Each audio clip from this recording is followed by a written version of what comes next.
The ancient city of UGARIT, located on the Syrian coast near modern-day Latakia, was a thriving Bronze Age metropolis from roughly 1800 to 1200 BCE.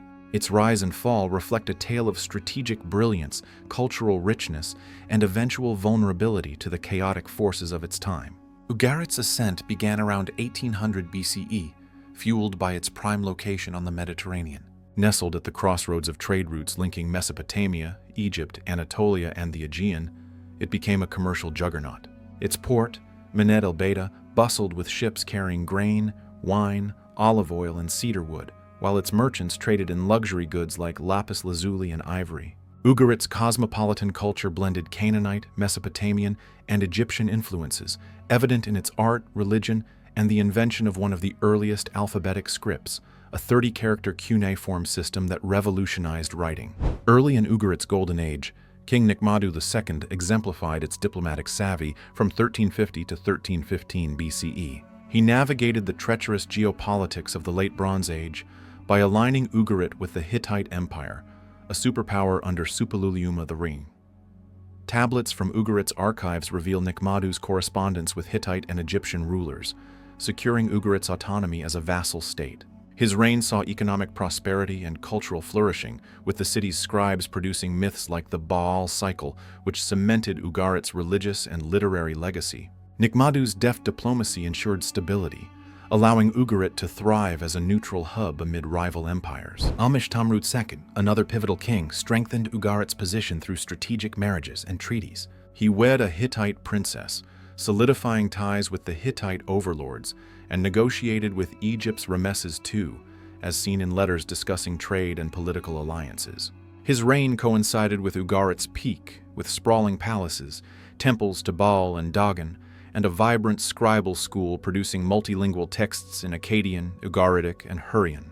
Amishtamru's court handled complex legal disputes, including a high-profile divorce from a rebellious wife, showcasing UGARIT's sophisticated bureaucracy.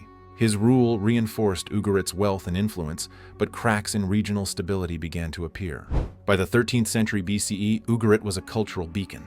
Its scribes recorded epic poetry, administrative records, and diplomatic correspondence on clay tablets, preserved today in archives unearthed at Ras Shamra.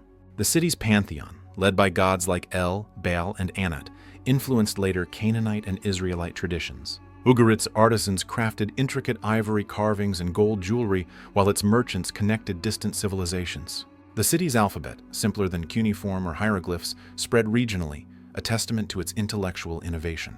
Rashapabu, a high priest and scribe, represents UGARIT's religious and intellectual elite. As overseer of the Temple of Baal, he managed rituals and offerings that underpinned UGARIT's spiritual life. His role in the scribal school likely involved training scribes in the Ugaritic alphabet and preserving texts like the Legend of Keret, a mythic tale of kingship. Rashapabu's influence highlights UGARIT's fusion of religion and scholarship, which elevated its cultural prestige and attracted scholars from across the Near East. A wealthy merchant and diplomat, Shiptitbal embodies UGARIT's commercial prowess. His name appears in economic texts detailing trade in metals, textiles, and grain with Cyprus, Egypt, and Hittite lands. Shiptitbal's voyages to Al-Ashia secured copper supplies, vital for Bronze Age tools and weapons. His wealth funded UGARIT's lavish palaces and temples, while his diplomatic missions strengthened ties with neighboring powers. Figures like Shiptitbal made UGARIT a linchpin in the Mediterranean trade network, but their reliance on maritime routes left the city exposed to emerging threats. UGARIT's decline began in the early 12th century BCE as the Bronze Age world unraveled. The mysterious sea peoples, migrant invaders mentioned in Egyptian and Hittite records, destabilized the region with raids and conquests. UGARIT's wealth and coastal location made it a prime target. Internal weaknesses, over-reliance on trade, a small military, and Hittite vassal obligations left it vulnerable. Letters from UGARIT's final days, found in a kiln as if ready to be fired, reveal a city in panic, pleading for aid that never came. UGARIT's last king, Ammurapi, presided over its collapse. His reign began with promise as he maintained Hittite alliances and corresponded with Egypt and Cyprus. But as the Sea Peoples swept through, Ammurapi's letters to allies grew desperate. One tablet sent to the king of Al-Ashia reads, "The enemy ships are here. They have set fire to my cities." Without Hittite or Egyptian support, both grappling with their own crises, UGARIT stood alone.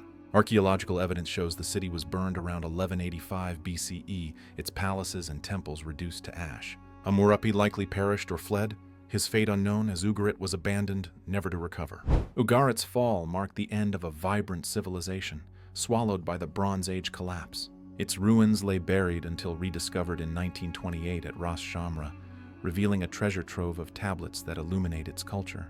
The city's alphabet, myths, and trade networks left a lasting legacy, influencing later Phoenician and biblical traditions. Yet its destruction underscores the fragility of even the mightiest cities when empires falter and invaders strike. The story of UGARIT, through figures like Niqmaddu II, Amishtamru II, Rashapabu, Shiptitbal, and Ammurapi, is one of ambition, ingenuity, and hubris, a microcosm of the Bronze Age's brilliance and its catastrophic end.